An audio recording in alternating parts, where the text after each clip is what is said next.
ဖြစ်တာ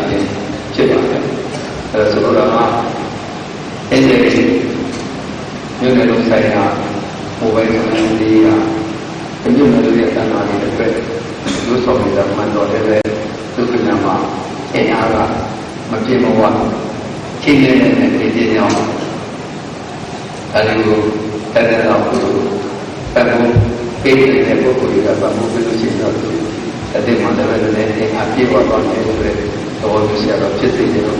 ဘုလိုလည်းပဲတိုက်တော့ပါတယ်ဆရာတော်သူမင်းမအနေနဲ့လည်းဟိုသူပြင်းတော့ဒီနေ့ကြုံရတဲ့လုံးဒီမှာတဲ့လက်ရှိတွေလို့ဖြစ်လို့တရားဝင်တဲ့ဝဲခုနရည်သက်ချမောရဏဟောရင်းနဲ့တရားဝင်တဲ့ဝဲတော့ပေါ်တော့ပါလို့တိုက်တော့ပါတယ်အဲဒါဆိုတော့ကျန်တဲ့ကာလမှာလည်းလည်းပဲအဲ့ဒီဆုံးဖြတ်ကိုအားလုံးဘာလို့ကိုယ်လည်းတတ်နိုင်တယ်ကိုရှိလည်းပဲဘာလို့ပဲဘုံတတ်နိုင်တဲ့ပုဂ္ဂိုလ်ကိုလည်းပဲလို့ဆိုတိုက်တော့ပြလို့ရှိရင်အဲ့ဒီဆုံးဖြတ်အားပို့ပြီးတော့ပြည့်ပြည့်စုံစုံဖြစ်သွားနိုင်တယ်ဆိုတဲ့အကြောင်းတဲ့ဆရာတော်ရဲ့ဟောတာဒီလိုကိုဉာဏ်နဲ့ဒီလိုဆိုတော့ပါတယ်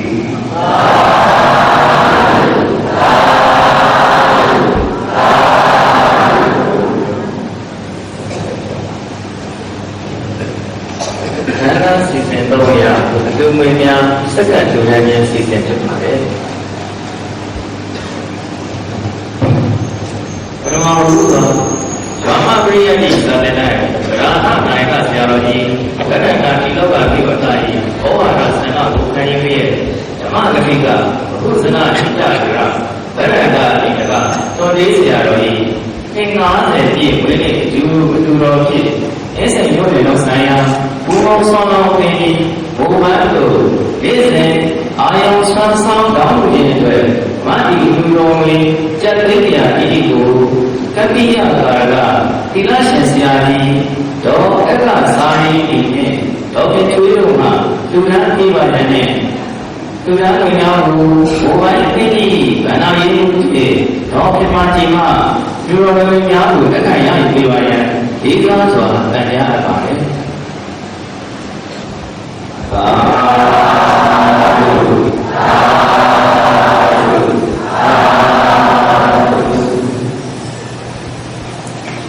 ဆက်လက်၍ဓမ္မပရိယတိသာသနာရာဟနာကဆရာတော်ကြီးဗဒ္ဒန္တရာဒီလောကပြုထား၏ဩဝါဒဆန္ဒကိုခံယူလျက်မင်္ဂလာတိုက်ဆရာတော်ဗဒ္ဒန္တရာသူမင်္ဂလာဒေဟိုဆရာတော်မှာအစိတ်တို့နဲ့တော့ဆိုင်ရာဘူပေါင်းဆန္ဒမင်းကြီးမိုဘိုင်းတို့နေ့စဉ်အာယုံဆန္ဒမှုခြင်းအတွက်အဒီလူတော်ဝေကြက်သိန်းကားတွေကိုဆရာတော်ကိုယ်စားကပိယကာရကခုမှဆက်ဆက်ပြီးတော့လည်းသူရန်တော်များကိုမိုဘိုင်းတင်းကြီးမှလက်ခံရယူပေးပါရန်တန်ကြားပါတယ်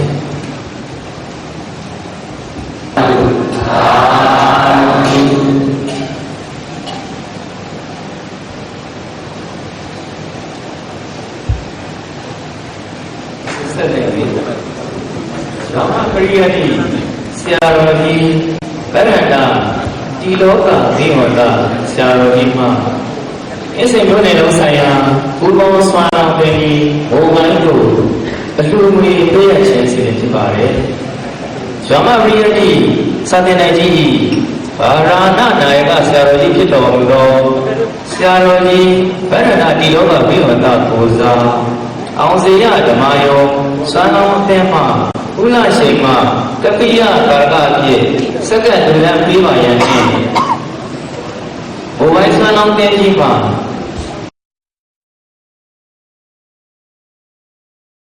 ဗန္နာယေဝုမှလက်ခံရယူပေးပါရန်ဖြစ်ပါတယ်ခင်ဗျာသာဓုသာဓုသာဓု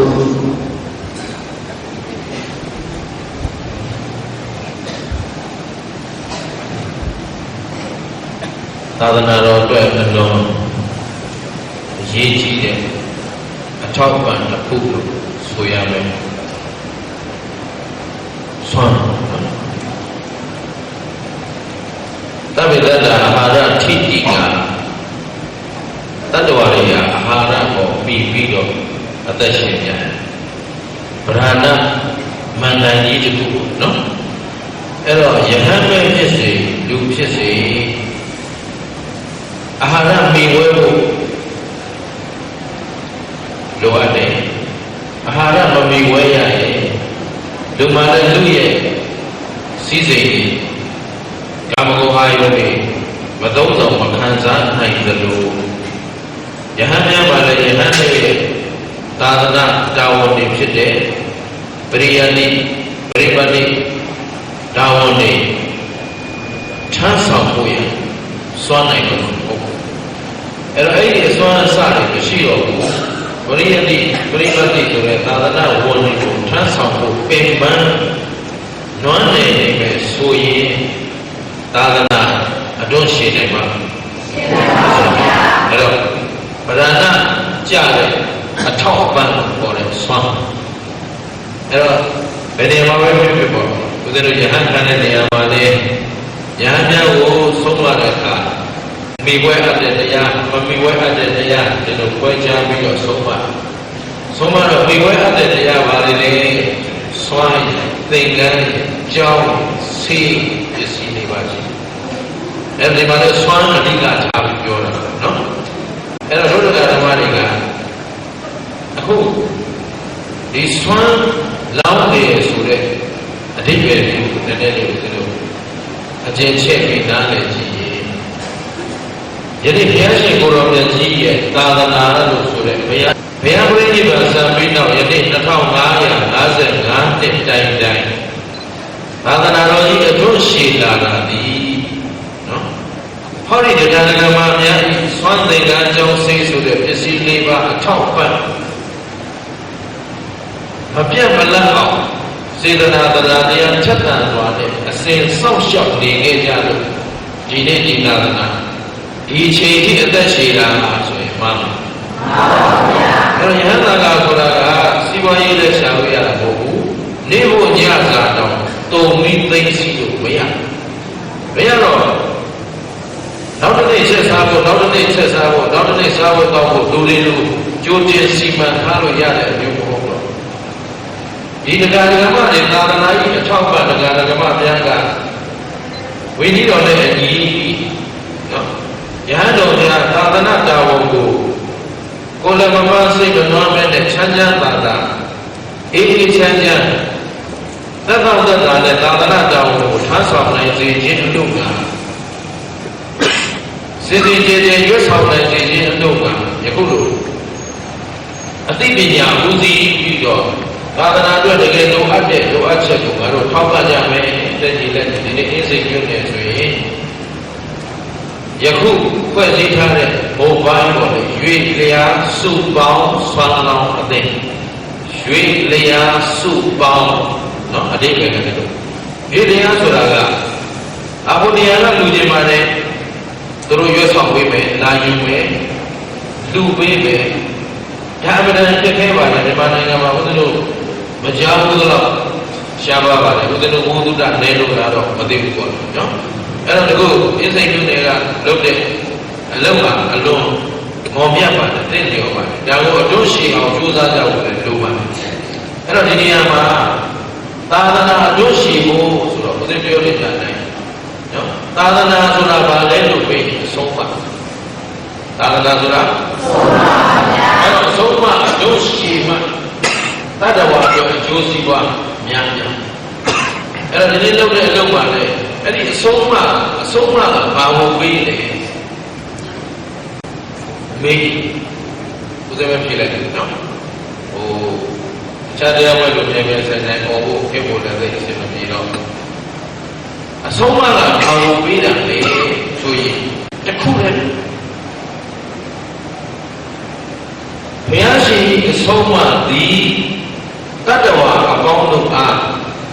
ပညာဝေအောင်ဝေပညာဝေပါဗျာဒီနေ့ဆိုရင်ဒါသာသနာကြီးဆွမ်းနော်သာသနာတော်ကိုပြည့်စုံအောင်ဆောင်နေကြတဲ့ဆရာတော်ကတော့ရှင်သူမြတ်တွေကိုပညာသင်ကြားတဲ့နေရာမှာဘုရားရဲ့အဆုံးအမတွေသင်ကြားတဲ့နေရာမှာချမ်းချမ်းသာသာသက်သောသက်သာပြည့်ပြည့်စုံစုံနော်ဆောင်ရွက်နိုင်အောင်လို့ဆိုတော့ပညာကြီးအထောက်ပံ့ပေါ့သာသနာကြီးမပွဲအောင်အဆုံးအမတွေမပွဲအောင်ဆိုတာပညာကြီးအထောက်ပံ့ပညာဘယ်တော့အရေးကြီးသလဲဘုရားပွင့်ချုံပေါ်ပေါက်လာမှဒီပညာဆိုတဲ့သမာဓိပညာဟာဘုရားပွင့်မှလမ်းမှပေါ်တယ်ဘုရားမပွင့်ရင် လမ်းမှန်ကအဲ့ဒီပညာအရေးကြီးဘူးလားအဲ့တော့သာသနာကဘာကိုပြီးတယ်လို့ပြောဒီချက်တော့ဒီလိုမျိုးအတိတ်တက်ကအလုံးရေးကြီးပါတယ်စင်ကြယ်လဲတရားမရှိအောင်လည်းပြောပါနော်သာသနာတွင်သာသနာ့ဘာမှာသာသနာ့ဘာမှာလည်းဒါနသီလဘာဝနာရှိတာပဲသာသနာတွင်မှာလည်းဒါနသီလဘာဝနာရှိတာလူဘဝမှာလူပိသဖို့လူပြည့်ကျိုးတတ်ဖို့အတွက်ဆိုရင်သာသနာ့ဘာပဲဖြစ်ဖြစ်သာသနာတွင်ပဲဖြစ်ဖြစ်ဒါနသီလဘာဝနာဒီပေးတာနဲ့တစ်တိုင်းသို့တော့သာသနာတွင်သီလနဲ့သာသနာ့ဘာသီလတူသလားဘာကွာလဲပညာကွာတရားရှင်ရဲ့အဆုံးအမပညာရှိတော့မှန်ကန်တဲ့သီလသမဝါစာသမကမ္မန္တသမအာဇီဝပညာမှုရှိလို့တမဖြစ်တယ်သဘောပေါက်လားပညာမပါတဲ့သီလဟာမှန်ကန်တဲ့သီလမဖြစ်နိုင်ဘူးဝိဇ္ဇာသီလတွေဖြစ်ကုန်ကြတယ်ရှင်းရလားသာသနာရဲ့တန်ဖိုးကိုသိစေချင်တာပညာရဲ့တန်ဖိုးကိုသိစေချင်တာ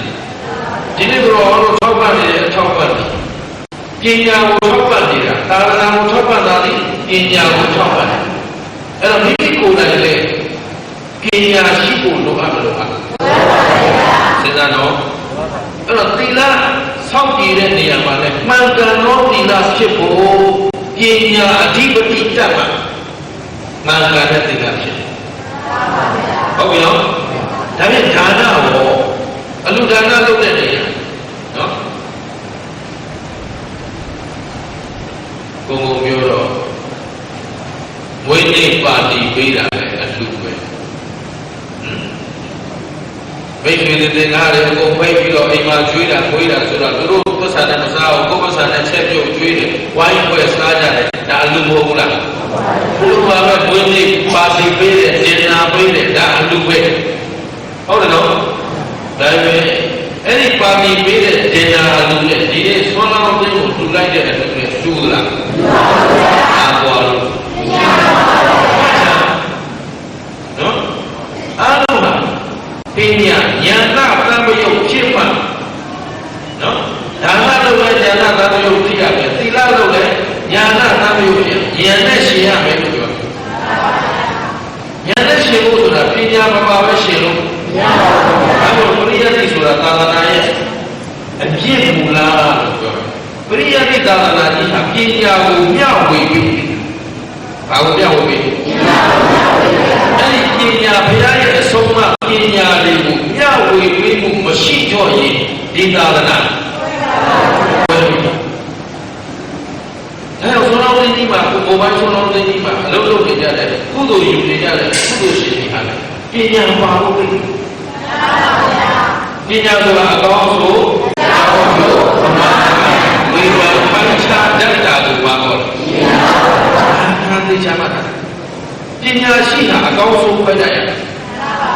ပညာရှိတာအမှားမှန်ကိုပညာရှိတာအကြောင်းကျိုးကို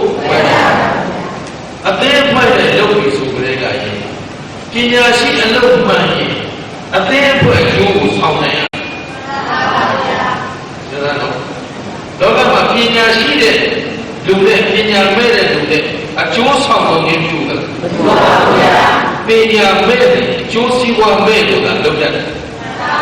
အားလုံးတော်တယ်ဘယ်လိုမပြောတော့ဘူးနော်အခိုင်အမာရှိပါပညာမဲ့သည်အကျိုးစီးပွားမဲ့ဒါဟုတ်သေးလားအခုလိုပရိယတ်တင်ကြီးတွေသာသနာအကျိုးဆောင်တင်ကြီးတွေရွတ်ဆောင်ရတဲ့နေရာဘာအရေးကြီးနေလဲပညာအရေးကြီးမိမိရဲ့ရွတ်ဆောင်ချက်ကြောင့်အများကျိုးစီးပွားပြက်ပြားမဲ့အလုပ်မျိုးလုပ်အများကျိုးကိုဆောင်နိုင်ပြီဒါတော့လုပ်တဲ့အလုပ်ကအများကိုကုသိုလ်ဖြစ်စေသလားအကုသိုလ်ဖြစ်စေသလားကုသိုလ်ဖြစ်အောင်ရွတ်ဆောင်နိုင်မှာအများကျိုးစီးပွားပြည့်စည်မှုကကာမွယ်နိုင်မှာအောက်ဆက်ဆုံးများကျိုးစီးပွားပြည့်စည်မှုကကာမွယ်နိုင်ရမယ်ဒါအောက်ဆုံးဒီပါချက်အကျိုးဆောင်နိုင်တာမဆောင်နိုင်တာအခါထောင်းအကျိုးစီးပွားပြည့်စည်မှုကတော့ကာမွယ်နိုင် ဒါတွေကပညာမဲ့တွေလို့လားပညာရှိတွေလို့အဲ့ဒီပညာပဲရပြီသာသနာ့ပညာဒီကတည်းကကြောင်းပြတယ်ပညာကိုတိုးပြီးတော့ဟဲ့သာသနာကဘာလို့ဝေးလဲပညာဟုတ်ပြီပညာဘယ်ကရတယ်သာသနာကိုဆောက်ရှောက်ပညာကိုဆောက်ရှောက်ပညာအစစ်တမ်းသိသွားရင်အဲ့ဒီလူမှုလူဒန်းစားအဖွဲ့အစည်းတဲ့အစစ်တမ်းအသုံးမကျတဲ့အပွဲအကျိုးမဆောင်နိုင်တဲ့အပွဲအကျိုးစီးပွားပြတ်ပြားစေတဲ့အပွဲဒီလိုဖြစ်သွားတယ်ဒါတော့ဖြစ်စိတ်ဘုံဘိုင်းဆုံးတော့သိကြီးဟာဒီပညာရှိများဖြစ်တဲ့အထင်ကြီးဆရာတော်ကြီးများဖြစ်တော့ယေရှုရှင်အစိမ်ဘာမဆရာတော်ကြီးတို့ကဲ့သို့ပညာရှိများကိုဥထိတ်ထားပြီးတော့ရွတ်ဆောင်နေကြတာဖြစ်တဲ့အတွက်အသေးသေးမှလည်းပညာရည်လို့တောက်ဆိုကြပြီးတော့အကောင်းဆုံးအမှန်မှန်ကိုယ်တိုင်မဝေဖန်နိုင်ကြရင်ဆရာသမားများထံမှာမပြတ်ဩဝါဒခံပါမပြတ်တိုင်တိုင်မှာမပြတ်အဆုံးအမခံယူပြီးတော့လုပ်ပညာအားနဲ့ဟောတယ်ဒီနေ့ဘုရားတို့မြန်မာနိုင်ငံလုံးနေတယ်ပြောရင်တနိုင်ငံလုံးဘာလို့ချွတ်ချုံကြတယ်လဲငါတို့လူမျိုးငါတို့ဘာသာရေးရရှိရင်လည်းအလုံးအားနေတယ်လူမျိုးရေးရရှိရင်လည်းအလုံးအားနေတယ်ဒါထူပြီးပြောတယ်ဘုရားအဲ့ဒါအားနေတော့လို့လေဒီလိုကဒါပဲဒီမှာလည်းရေးရခိုင်းရပါတနိုင်ငံလုံးဘုရားကြီးသာသနာပူဇော်ပွဲကြီးကျင်းပဖို့စီစဉ်တာကပရိယတိသာသနာဆိုတာဒီပညာအခြေခံပေးတဲ့အလုံးအဲ့ဒီသာသနာကြီးကိုမှန်မှန်ကန်ကန်စနစ်တကျထောက်ပံ့နိုင်ဖို့လေလိုလိုမပြတ်စည်းဝေးတိုင်ပင်ဖို့လေလိုလိုနောက်အနာဂတ်မျိုးဆက်တဲ့တွေပဲဟောဒီဗုဒ္ဓရဲ့ဆုံးမတဲ့လျော်ညီသောပညာများဉာဏ်စဉ်တောင်းတကလေးဘဝတဲ့လက်စိတ်ကမ်းပေးနိုင်မှာဒီလိုဦးသိနော်အများကျိုးကိုယခုကဲ့သို့ရွတ်ဆောင်နေနိုင်တာဒီငယ်စဉ်ကခမဲတော်ဘယ်တော်တို့ရဲ့တော်တင်ဆုံးမမှုဆရာကောင်းသမားကောင်းများရဲ့အဆုံးအမအောက်ပညာရည်တို့တောက်ဆိုပေးရတဲ့အတွက်အကောင်းဆုံးကိုအကြောင်းကျိုးကိုအမှားမှသိတဲ့အတွက်အကျိုးရှိတဲ့အလုပ်အများအတွက်အကျိုးရှိမဲ့အလုပ်တွေရွတ်ဆောင်ပေးတဲ့ရွတ်ဆောင်ပေးနိုင်အဲ့ဒါဘာကြောင့်လဲဆိုပညာကြောင့်ပညာရည်လို့မတော့ဆိုခဲ့ရရင်ဒီလိုအကောင်းဆုံးတွေမဝေးဘူးဘုရားနဲ့အကျိုးဆောင်တဲ့အလုပ်လုပ်နိုင်ပါအများကျိုးဆောင်နိုင်တာပညာရှိမှဆောင်တယ်ဟုတ်ကဲ့နော်အဲ့တော့ခုအလုံးစုံပြတ်တဲ့မြန်မာနိုင်ငံမှာတော့ခုဒီတော့ပထမဦးဆုံးအဖွဲ့အစည်းလို့ဆိုရင်တော့မှားမယ်လို့လည်းမထင်ဘူးဒီတရားစုပေါင်းအစိမ်မြို့နယ်လုံးဆိုင်ရာရွေလျာစုပေါင်းဒါပညာရှင်များရဲ့ဒီလိုအစိမ်ဆရာတော်တိုင်းတို့ကဲ့သို့ပညာရှိတို့ရဲ့ဥဆောင်မှုနဲ့ဒီနေ့တရားဓမ္မတွေကပညာရှိများပြီးပညာရှိနှလုံးသားကျူစင်ရပညာရှိနှလုံးသားမာမာနာပြရနော်ပညာရှိနှလုံးသားဒီကောက်ချစ်မှုကင်းရအချင်းချင်းယူသားဖြောက်မှတ်နော်အကျိုးဆောင်တဲ့နေရာညီညွတ်ပညာရှိမဟုတ်ရင်ညီညွတ်နိုင်အဲ့တော့နော်ဒီနေ့သာသနာကြီးရှိနေတဲ့အတွက်တို့ပါရပညာရတယ်ပြောသာသနာရှိတော့ပညာရတော့ဒါနကိုလည်းပညာဥသိပြီးလုပ်နိုင်တယ်သီလကိုလည်းဘာဝနာကိုဘာဝနာသာသနာမှာလည်းရှိနေတာပဲဒါပေမဲ့သာသနာမှာနိဗ္ဗာန်မဲ့ဖို့ဆိုတဲ့မဲ့ပညာဖို့ပညာတွေအဖို့တန်ပညာတွေရနိုင်မလားဘယ်မှာပဲရတယ်အေးအဲ့တော့အမုန်းများဆုံးသောပညာတွေကိုသူတော်ကောင်းဒါနသီလဘာဝနာမှာပညာဥသိပြီးတော့အကောင်းဆုံးအကျိုးရှိဆုံးလုပ်နိုင်အောင်ဒါတို့လုပ်နေကြတာဒါတို့ဆောင်ရွက်နေကြတာဘုဒ္ဓဘုံလေးကိုဒီမှာဟုတ်လားဟုတ်ပြီအဲ့တော့ပညာမဲ့ပညာရှိပါကွာလဲပညာမဲ့များတန်တရားလေချောင်းအလုပ်လုပ်ရေသက်ချမှာဆိုရေသက်ချစီကြောင်းဟောတော့ဟုတ်ပြီနော်ကိုဒီနဲ့ဒါနအလုပ်မလုပ်တော့ဘူးလား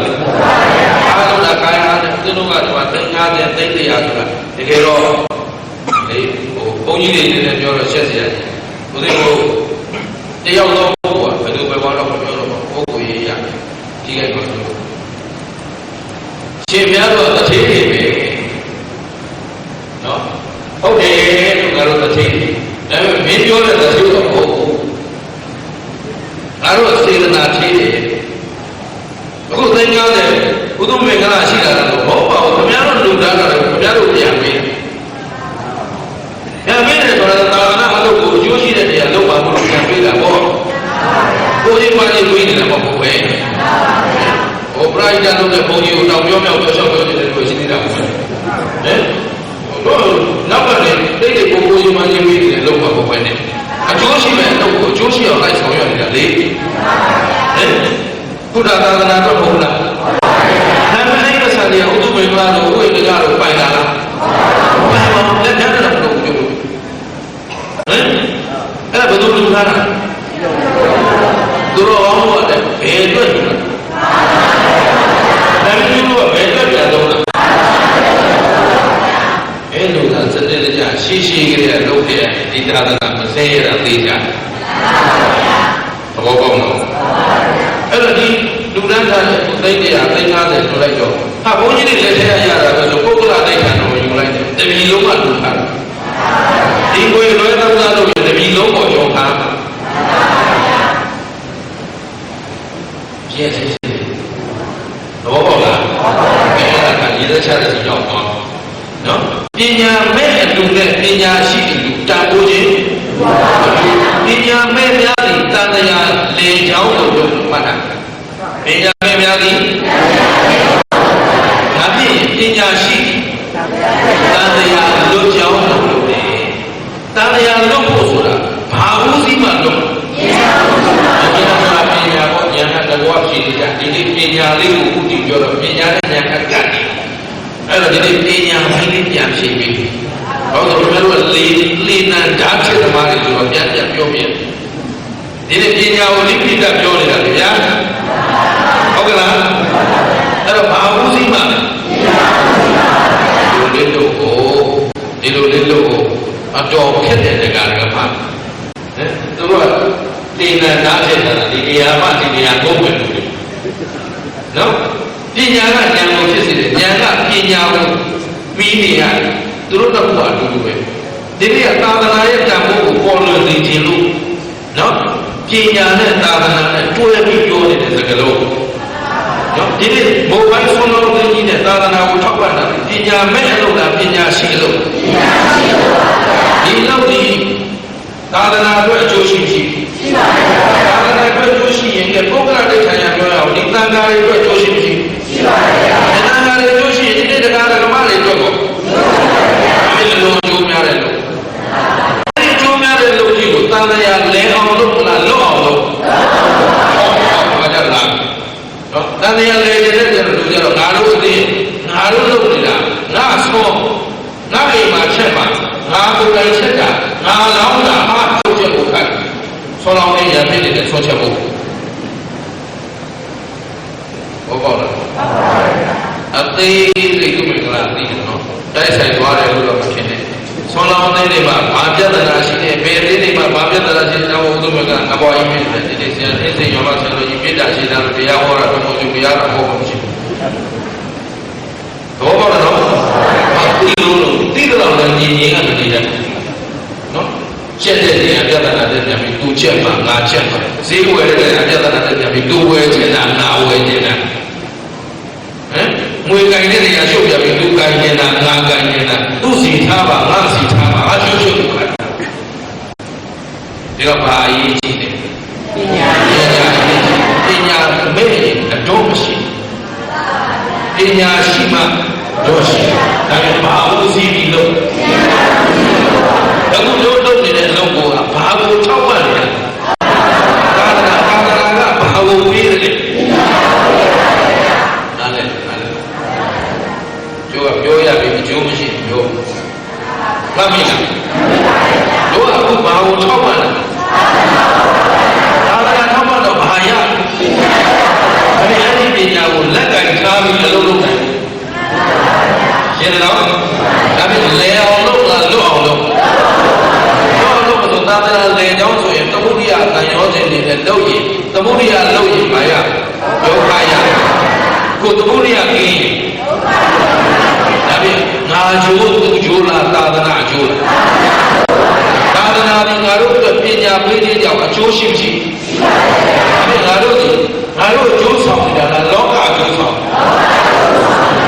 ရှင်းလားဒါဖြင့်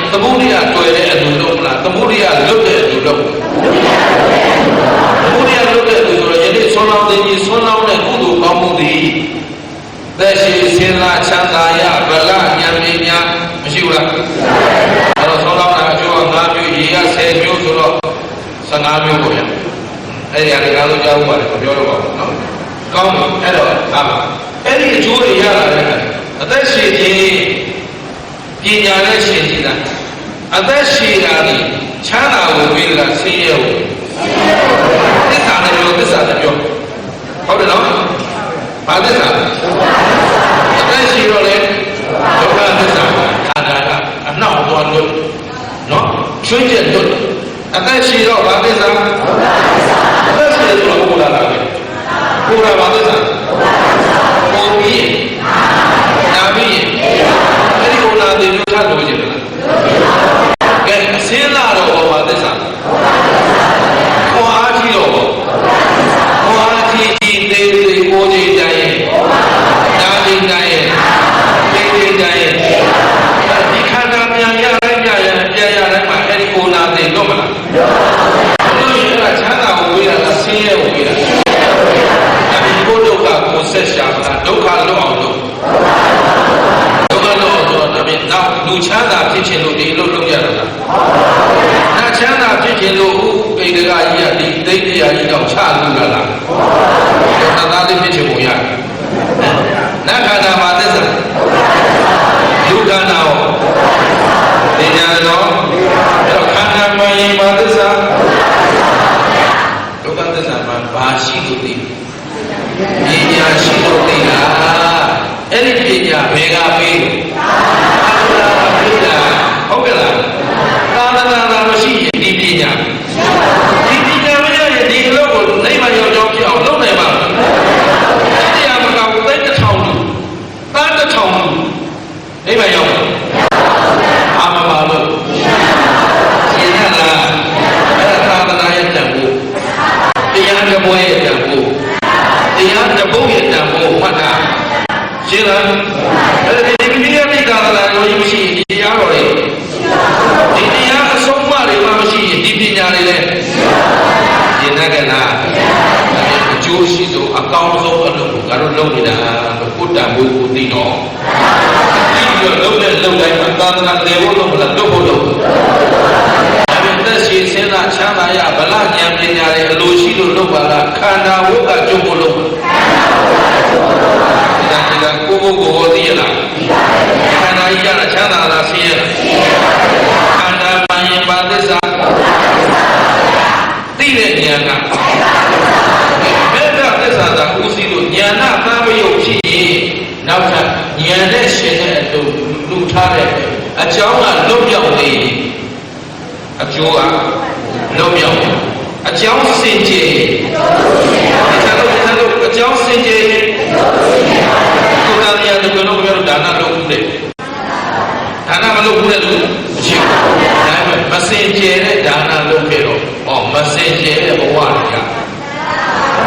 ဒီကြတော့မစင်ကြယ်တဲ့ဒါနတွေလုပ်တော့မလွတ်မြောက်တဲ့ဒါနတွေလုပ်တော့ဝန်သမီးကိုဆွေကိုပြောကိုဘုံကိုဘယ်လိုလုပ်ပါဝန်မီမလို့ရောက်တဲ့ဒါနလို့အကြောင်းစင်ကြယ်မှာ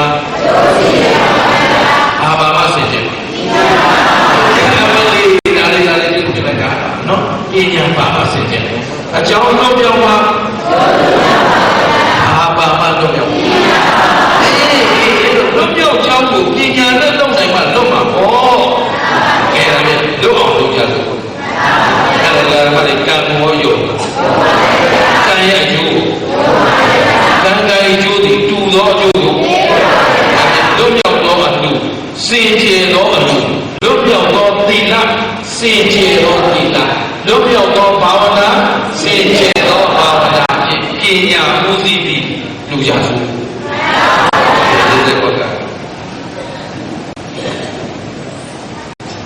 အားလုံးညီသက်ချရင်လိုက်ဆိုမယ်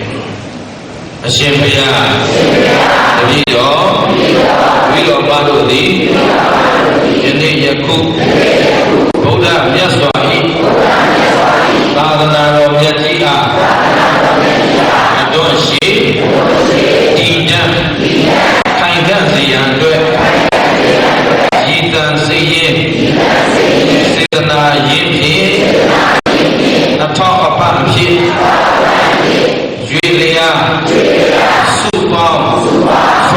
င်းကြီးကို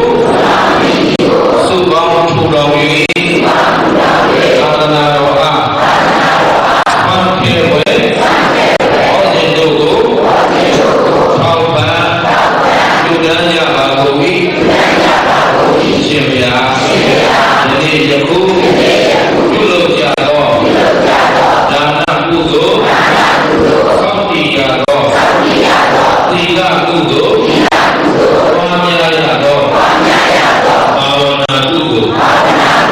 ကောင်းမှုအစုစုသည်ခန္ဓာဝမ္မကျွတ်လို့လို၍ပြုလုပ်ကြပါကုန်၏ရှင်ဘုရားယနေ့ယခုပြုလုပ်အပ်သောကောင်းမှုအစုစုတို့၏အဖို့ဘာသာတို့အထူးအားဖြင့်မိခင်ဖခင်ကျေးဇူးရှင်တို့အား၎င်းဆရာသခင်ကျေးဇူးရှင်တို့အား၎င်းဒီကြောင့်တိုက်တော်တို့ကြွရောက်လာသောတရားနာပရိသတ်တို့အား၎င်းပြုတမ်းကြသောအလူရှင်တို့အား၎င်းဝေယဝတ္တဆောင်ရွက်ကြသောကုသိုလ်ရှင်တို့အား၎င်းဒီကြောင့်တိုက်တော်တွင်တရေသုံးဒီထိုင်တော်မူကြကုန်သောဘုရားကိုရှိသောအန္တရာတော်အရှင်သူမြတ်အပေါင်းတို့အား၎င်းဒီတော်တို့၏ကောင်းမှုအဖို့ကိုမျှော်လင့်တောင်းတတောင်းစားလျက်ရှိသောဘဝဆက်ဆက်တော်ဆက်ခဲ့ကြသောဘိုးဟောင်းဘွားဟောင်းမိဟောင်းဖဟောင်းဆွေမျိုးမိတ်ဆွေတို့နှင့်ကိုယ်ဆောင်နှင့်အိမ်ဆောင်နှင့်ရပ်ကွက်ဆောင်နှင့်မြို့နယ်ဆောင်နှင့်ကျောင်းဆောင်နှင့်ဓမ္မယုံဆောင်နှင့်တော်ဆောင်နှင့်တောင်ဆောင်နှင့်မြစ်ဆောင်နှင့်ရုပ်ခစိုးဘုံမစိုးအာသာလစိုးတမ္မာဒီဝနတ်မြတ်တန်ကောင်းနတ်ပေါင်းတို့အား၎င်းသာသနာတော်အားစောင့်ရှောက်ကုန်သောသံဃာတော်ရှင်မြတ်များနှင့်တကွလူမြတ်များစွာသတ္တဝါတို့အား၎င်းနတ်တို့သည်တရားမေအား၎င်းဘယေတို့သည်ဇမမေအား၎င်းရေမြေသည်ပြည့်ရှင်မေအား၎င်း30ဘုံနဲ့ကျေးဇူးချက်စားပြေတော်ကြကုန်သောဝိနည်းယသုခိတာဒုက္ခိတာသတ္တဝါပေါင်းတို့အားကုသိုလ်အမြတ်ဝိဝေငါပါကုန်၏ဘုဒ္ဓသတ္တဝါပေါင်းတို့သည်ဘုရားကြီးတော်တို့နှင့်ကောင်းမှုအဖို့ကိုသတ္တုချမြတ်အမြတ်ရကြ၍ကိုယ်စိတ်နှပြဉာဏ်ပါချမ်းသာစွာနှင့်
အရှက်တရားအနှောင့်အယှက်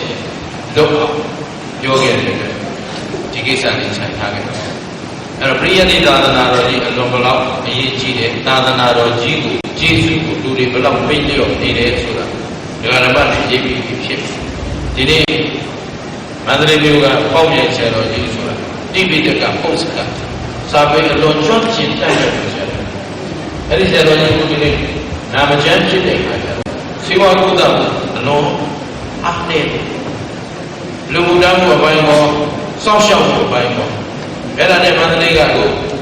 ကျေးဇူးတည်တဲ့တပည့်တွေကဒကာမတွေနဲ့အဲဒီတိုင်းဥက္ကဋ္ဌဆရာတော်ကြီးတို့ကစီမံဆောင်ရွက်ပြီးကုသ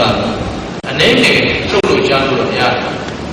အဲ့ဒီပုဂ္ဂိုလ်ကြီးကိုနိုင်ငံခြားသွားပြီးတော့စိတ်ကူးခြင်းနဲ့ဆိုတော့ဒီဥစ္စာကိုရောက်တော့ခုအဲ့ဒီကိစ္စကိုဆောင်ရွက်နေရတယ်ဒီမှာချိန်ထားတဲ့တည်းလေးနောက်ချအဲ့တော့မရှင်ဖြစ်မလားတဲ့သူမင်္ဂလာမင်းတို့ပရိဒအသင်းချုပ်ကြီးဒီအသင်းချုပ်ကဘွဲ့ကိုဘွဲ့ရတယ်ဘွဲ့ဖို့စီမံစ조사ကြလို့ရှိသေးတယ်ကန့်ကွက်တဲ့လူတွေလည်းဘုံကြီးဖြစ်နေတယ်နော်ခဏညှိနှိုင်းကြလို့ရှိသေးတယ်ဒါပေမဲ့ဝတ်လာပြီအာကိုအဲ့ဒါလေးတို့ဆောင်ရွက်ပေးစမ်းပါတို့ပရိယတိသာသနာဒါပရိယတိဘုံကိုဆောင်နေကြတော့တာသူတို့ကျမ်းပါရင်သူတို့ဆောင်ရှောက်နေတယ်အစိမ်းရမဆရာတော်ကြီးတို့ဆိုတာရှိတော့သူကျမ်းပါရင်သူဆောင်ရှောက်ပြီးတော့ဆောင်ရွက်နေတယ်တကယ်နာမကျမ်းဖြစ်ပြီဆိုတော့သာသနာကျေးဇူးသိတယ်ဆိုတော့ရှားနော်အဲ့တော့ဦးဇင်းတို့ကရှေ့မှာဆောင်ရွက်ချက်အများကြီးရှိတယ်ဆွမ်းလောင်းတဲ့အောင်မြင်သွားပြီဟုတ်ပြီဆက်ပြီးတော့ဒီဆရာတော်တော်များတို့ကျမ်းမာရေးစောင့်ရှောက်ဘယ်လိုလုပ်မလဲနော်ကျမ်းမာရေးစောင့်ရှောက်မှုကလည်းဒီမှာနိုင်ငံအနေနဲ့အလွန်ညံ့ဖြစ်နေကိုယ်လည်းတော့အဖြေမျိုးဒီလည်းတော့အဖြေမျိုးအဲ့ဒါလာပြီးတော့ကိုကြီးတောင်းချတယ်ဦးဇင်းစီဦးဇင်းရတယ်တကယ်တော့ပါပွားပါဘာမှမဟုတ်ဘူးအဲ့တော့ရှင်ဘုရားအရှင်ဘုရားတာဝန်ယူဖို့ဒီမှာတပည့်တော်နိုင်တော့တာဝန်ယူပါဟောပရိယတိဘုံကိုအသက်နဲ့အမြတ်နော်စေတီရဲရဲပေပေမမနဲ့တကယ်စွမ်းစွမ်းတမန်ထမ်းဆောင်တော့တိပိဋကဘုဆကဆိုတဲ့ပုဂ္ဂိုလ်ကတာမန်ဒါပေမဲ့စောင့်ရှောက်ဖို့ပဲတကယ်တော့ဒါနိုင်ငံတော်စောင့်ရှောက်ဖို့ဖြစ်ရတယ်နော်အဲ့ဒီလိုချိုးရင်းချက်ကိုဦးဇင်းတို့ကမြင်နေတဲ့အတွက်ရှေ့မှာဒီသာသနာတော်ကြီးမမခိုင်ခိုင်ခန့်ခန့်နဲ့သာသနာ့ကိုထားဆောင်တဲ့ပုဂ္ဂိုလ်ရဲ့ကျေးဇူးကိုတို့တကားလည်းမှတ်တယ်နှစ်ကာကပူဇော်နိုင်တဲ့ပုဂ္ဂိုလ်ဖြစ်အောင်ဒီနေ့တော်တို့လူလိုက်တဲ့လူတွေပြန်စီစစ်ပါငါတို့လူတဲ့သူကဘယ်ရောက်သွားတာမေတ္တာနာအတွက်ကောင်းတာပရိယတ်တိအတွက်ကောင်းတာပရိပတ်တိအတွက်ကောင်းတာဒီလိုမှမဟုတ်ရင်သာသနာအထောက်အပံ့မဖြစ်ရင်ဒီလူကအကျိုးများတဲ့အလူမဖြစ်ဘူးကျင်တော့အဲ့တော့ဒါလေးကစကားဆက်တယ်ဘာသာသာသနာကိုကောင်းစွာကာကွယ်စောင့်ရှောက်ပြုစုနိုင်သောအမျိုးကောင်းသားမျိုးကောင်းသမီးများဖြစ်ကြပါသည်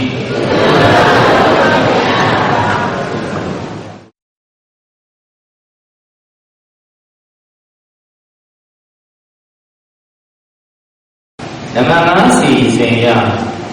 အစိတ်တို့တဲ့ပုံဆိုင်ရာဘူပေါင်းဆွမ်းလောင်းပေးပြီးလို့အတူတော်ငယ်များစက္ကန့်တူရတဲ့ခန္ဓာပြီးဆုံးရဲ့စီစဉ်ဖြစ်ပါတယ်ခင်ဗျာဒါကြောင့်ဘုရားသာသနာစီရန်လေးတို့သုံးရင်လို့ဆိုရင်အခမ်းအနားပိတ်သိမ်းပြီးပါလေရှင်သူများတို့ကခြေရိုးစုံဥခိုက်ရှင်အောင်ထားပါတယ်ရှင်များတို့များအားလုံးလုံးခဏလေးပါဠိလိုဗုဒ္ဓသာသနာစီရန်လေးတို့သုံးရင်လို့ဆိုပြီးတော့မြန်မာတို့ဗုဒ္ဓမြတ်စွာသာသနာရောင်ဝါနေထက်လင်းစီတော့နေထက်လင်းနော်နေရောညမထွန်းလင်းတောက်ပါနဲ့နေရနေပဲတင်လိုက်ညမလင်းလိုက်ဟုတ်လားရောင်ဝါနေထက်လင်းစီတော့လို့မြန်မာတို့နှစ်ကသုံးရင်ရွတ်ဆိုပြီးတော့ခန္ဓာကိုအောင်မြင်စွာရုပ်သိမ်းကြပါလို့ဗုဒ္ဓသာသနာစီရန်ဒိဋ္ဌတုဗုဒ္ဓသာသနာစီရန်ဒိဋ္ဌတုဗုဒ္ဓသာသနာစီရန်ဒိဋ္ဌတုဗုဒ္ဓမြတ်စွာသာသနာရောင်ဝါနေထက်လင်းစေတော်ဗုဒ္ဓမြတ်စွာ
လူအောင်ပါလူစိတ်ချပြီးကြောက်ရောက်အတိတ်ကလေးပါတာအလူမင်္ဂလာပွဲတော်ကြီးအောင်